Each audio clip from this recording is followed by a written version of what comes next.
नमस्कार फ्रेंड्स, कैसे हैं आप सब। आशा करती हूँ सभी बहुत अच्छे होंगे। मैं पूजा वेलकम करती हूँ आप सभी का आपके अपने यूट्यूब चैनल अंकित वास्तु ज्ञान में।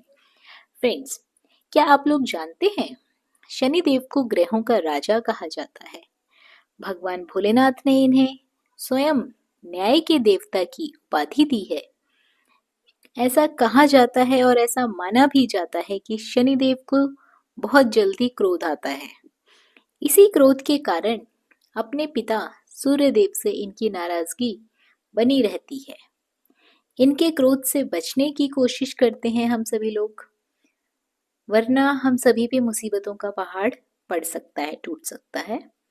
इसीलिए इन्हें प्रसन्न करने के लिए कई लोग शनिवार का व्रत भी रखते हैं। व्यक्ति शनि दोष से बचने के लिए, उन्हें शांत रखने के लिए, शनिदेव के प्रकोप से बचने के लिए अनेकों तरह के उपाय भी करते हैं। यदि किसी की कुंडली में शनि ग्रह लग जाए तो वह व्यक्ति को बहुत कष्ट देता है। लेकिन जो लोग शनिदेव की श्रद्धा भाव से, भक्ति भाव से पूजा आराधना करते हैं, उनके व्रत करते हैं, नियमित रूप से उन्हें तेल अर्पित करते हैं, सरसों के तेल का दीपक जलाते हैं, शनिदेव उन पर प्रसन्न होते हैं और उनके दोष उन्हें नहीं लगते हैं।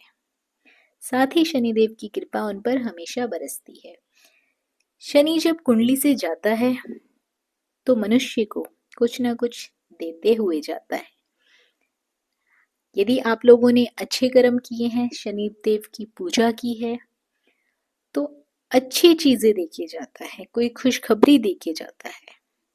लेकिन यदि किसी ने शनिदेव की पूजा नहीं करी, कभी तेल नहीं चढ़ाया, कभी दीपक नहीं जलाया, तो उस व्यक्ति को शनि का प्रकोप झेलना ही पड़ता है। साथ ही शनिवार के कुछ लोग नियमित रूप से व्रत भी रखते हैं। यदि आप लोग व्रत ना रख पाए तो उन्हें शनिवार के दिन तेल अर्पण जरूर करें। शनिवार के दिन कुछ उपाय किए जाते हैं, उसका वीडियो मैंने अलग से बनाया हुआ है, लिंक आपको डिस्क्रिप्शन बॉक्स में दे दिया जाएगा, आप वहां से चेक कर सकते हैं।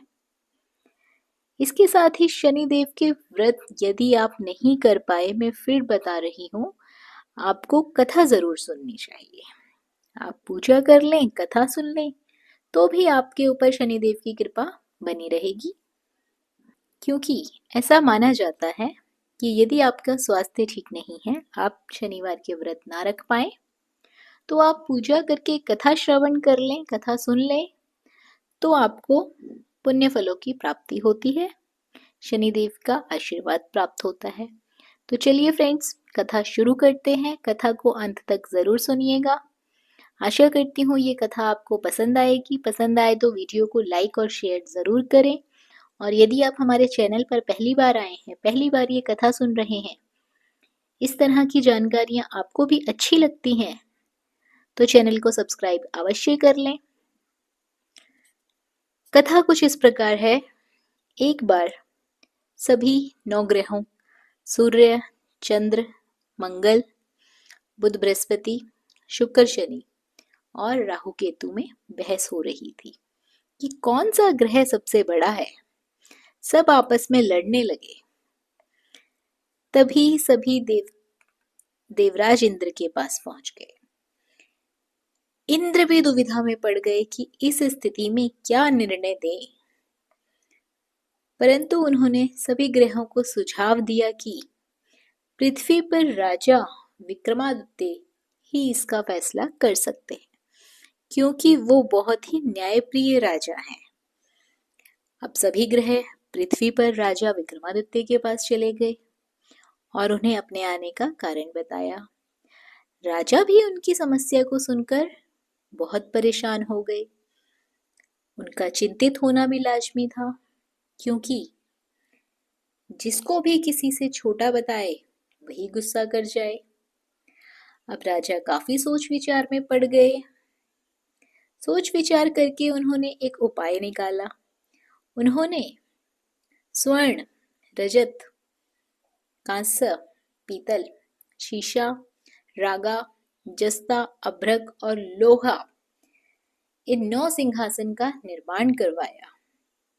उन्हें उपयुक्त क्रम में रख दिया गया और सभी ग्रहों से निवेदन किया कि वे अपने अपने क्रम अनुसार सिंहासन पर आसन ग्रहण करें।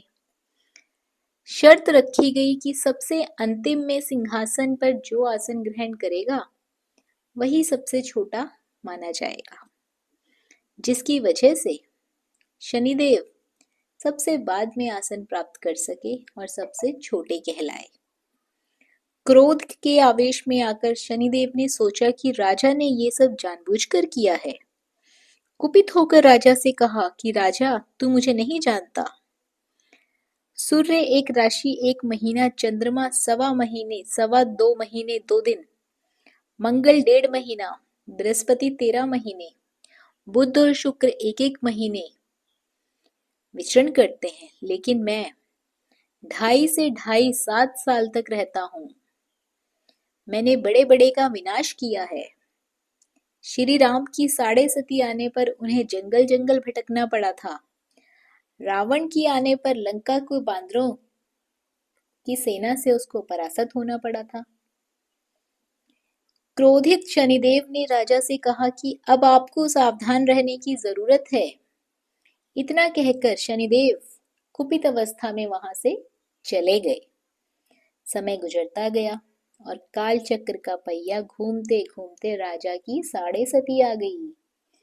तब शनिदेव घोड़ों को सौदागर बनाकर राजा के राज्य में गए। उनके साथ अच्छे नस्ल के बहुत सारे घोड़े थे।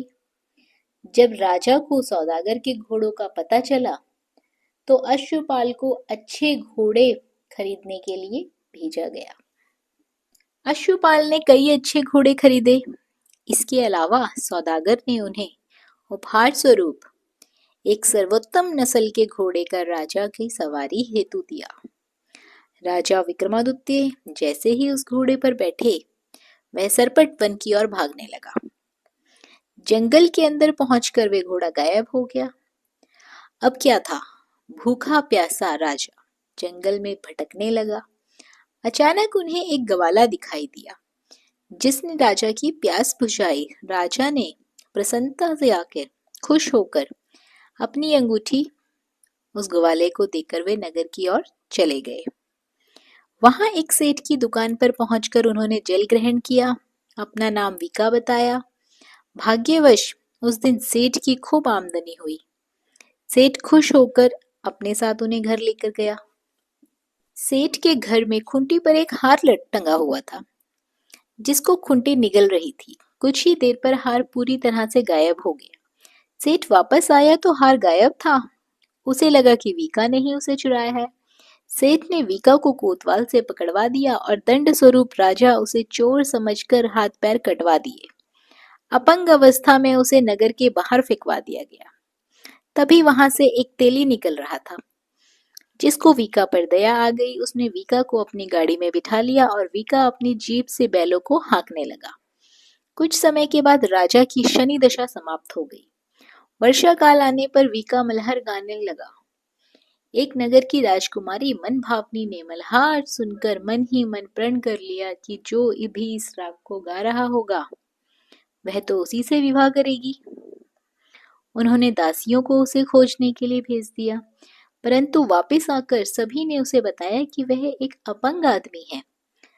राजकुमारी यह जानकर भी नहीं मानी और अगले दिन वह अनशन पर बैठ गई।